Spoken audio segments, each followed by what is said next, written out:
بسم اللہ الرحمن الرحیم۔ السلام علیکم ورحمۃ اللہ وبرکاتہ۔ اچھی باتیں چینل کی طرف سے میں اپنے دوستوں کے لیے ایک بہترین ویڈیو لے کر حاضر ہوا ہوں۔ غسل کا مسنون طریقہ۔ سوال: غسل کا مسنون طریقہ کیا ہے؟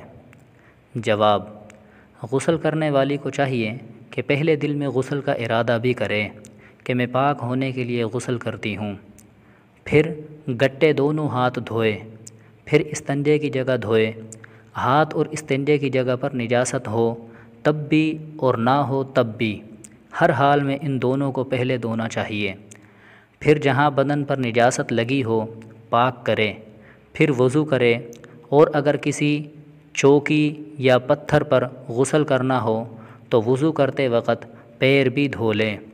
پھر وضو کے بعد 3 مرتبہ اپنے سر پر پانی ڈالیں، پھر 3 مرتبہ اپنے داہنے کندھے پر، پھر 3 بار بائیں کندھے پر پانی ڈالیں، اس طرح کہ سارے بدن پر پانی بہہ جائے۔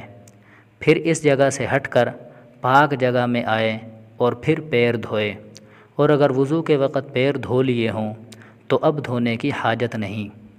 پہلے سارے بدن پر اچھی طرح ہاتھ پھیرے، تب پانی بہاوے تاکہ سب اچھی طرح پانی پہنچ جائے، کہیں سوکھا نہ رہے۔ حوالہ نمبر بہشتی زیور، حصہ اول، صفحہ نمبر 47۔ عورت کے لیے بال کی جڑ میں پانی پہنچانا۔ سوال: بحالت جنابت عورت کہاں تک نہائے؟ سوال: ضروری ہے کہ سر پر سے پانی ڈالیں اور تمام بدن پر پانی بہاویں۔ صرف عورت کے لیے یہ حکم ہے کہ اگر اس کے سر کے بال کی مینڈیاں گندی ہوئی ہوں تو ان کا کھولنا ضروری نہیں، بلکہ بالوں کی جڑوں میں پانی پہنچا دینا کافی ہے۔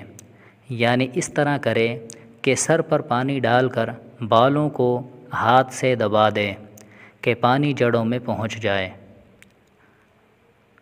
حوالہ نمبر فتاوی دارالعلوم دیوبند۔